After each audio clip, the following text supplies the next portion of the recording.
Hey guys, welcome to a new Battle Pet video with yours truly Inzainia, and this time we are fighting Farmer Nishi.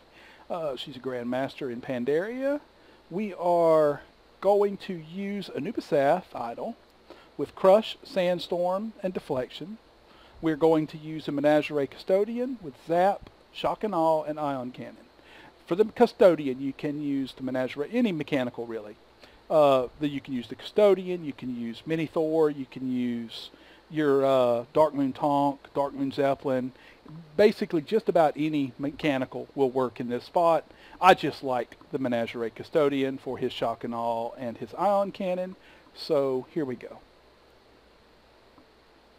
Now this first pet that comes out, this is Siren. Siren's a pain in the butt, or can be, until you figure out her moveset. First thing that you want to do is cast Sandstorm, because she's going to cast her Sunlight. Alright, and she changes the day to weather, which makes her heal her for more. So we then override it with Sandstorm. Her next attack that she's always going to use, and she will always use these attacks in this order except for one time, is Photosynthesis and then Solar Beam.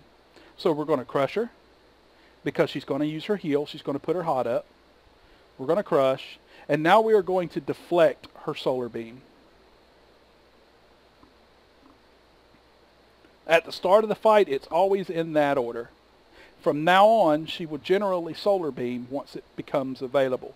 But I think all the time, every time, she will Photosynthesis prior. So you can watch for Photosynthesis to go off, then she'll use Solar Beam, then she'll attack you.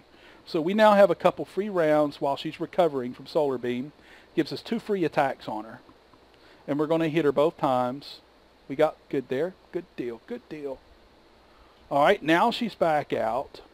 And we're going to crush again because she's going to Photosynthesis. And what did I tell you she was going to do on the next attack? Yeah, but guess what's up? We're ready for deflection. She's going to roll up. There went the Solar Beam. It missed. Now she's going to be recovering for 2 rounds. So we can just go up and bash her. Now, I want to do my pet swap on the next pet. So I'm fortunate this time, instead of crushing her, my Sandstorm's down. Now I could crush her again and kill her, but I want to throw my Sandstorm because number 1, it'll kill her. And number 2, when that other pet comes out, I can go ahead and swap mine. And you'll see why. Toothbreaker, the very first thing that he does is Sons of the Root. So while he's doing all of this, which is a 3-round attack, I'm going to bring out my leveling pet. The Sandstorm causes my leveling pet to take no damage from this attack, because each one of these that pop out do about 60 or 70 damage, 75 damage, and Sandstorm protects my guys from like 74 damage, so they're safe. And I want to immediately bring my Anubisath back out, because now that guy gets credit for this fight, for being involved in at least 1 round. And then we're going to pass around because there's no sense in attacking. And now Toothbreaker will remerge. The very first thing that he's going to do when he comes back up is Leech Seed. So if you throw your deflection, you can defend against it. Although you do not have to. You can still beat all 3 of these pets with the Anubisath, or get close to killing the Brood of Mathalis with the Anubisath. Even if you let him hit you with them seeds, it does not matter. But it's just, you can do it. You can opt to get that extra 300 or so damage off of him for a crush during that if you want to. But you do need to keep Sandstorm up, because when he comes up from Sons of the Root, it negates all damage from that. Plus it lowers the amount that he hits you when he does hit you with Leech Seed. So it's always just good to keep that up. And we're waiting. We got 1 more. He's going to come up and throw. See here, I'm going to miss it. Hit me for 75, healed him for 152. Alright, we're just going to go ahead and crush him, but he's going to do Sons of the Root. So we're going to have to wait for 2 more rounds.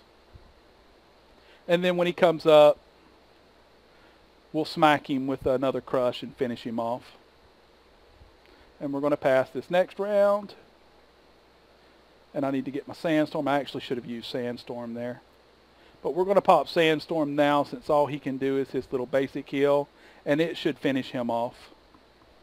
And there we go. It finished him off with 2 hit points. Worst case scenario, I'd have to do 1 more crush. Not a big deal. Like I said, we're not really hurting in this fight. It's a slower than normal fight, but it's still a fight. Now, Brood can be a pain in the butt with Anubisath. So what I like to do is hit him one time, because he always does that spit first, that acidic goo. And then I'll swap out for my Menagerie Custodian. Now the Menagerie Custodian can sit here, and basically I'm going to take the damage from this little underground thing, this little burrow that he does. He can only do that once every 4 rounds. Now I'm going to hit him with my Shock and Awe. Knocked him down to 500 or so. Now I need to get him under 1,000 before I use my ion cannon. So I'm going to hit him with 1 electrical. Now he's going to do something, his little deal. Or no, he went first. Alright, and now I'm going to ion cannon him. And fight over. It's that simple to do this fight with a level of pet. Now, I didn't mention where you get the Menagerie Custodian or the Anubisath Idol. You get the Anubisath Idol in AQ40 by fighting the Twin Emperors. It is very soloable now in today's content and today's gear levels. Very, very soloable. You get the Menagerie Custodian from Curator in Karazhan, which is a level 60 raid. Actually, both are, I think, level 60 raids. So, Karazhan might actually be level 70. I don't remember. It's been a long time. But they're both very, very soloable in today's content, no matter what you are. So, yeah, I hope you enjoyed this video. If you did, please like, comment, subscribe, guys, and we'll see you in the next one.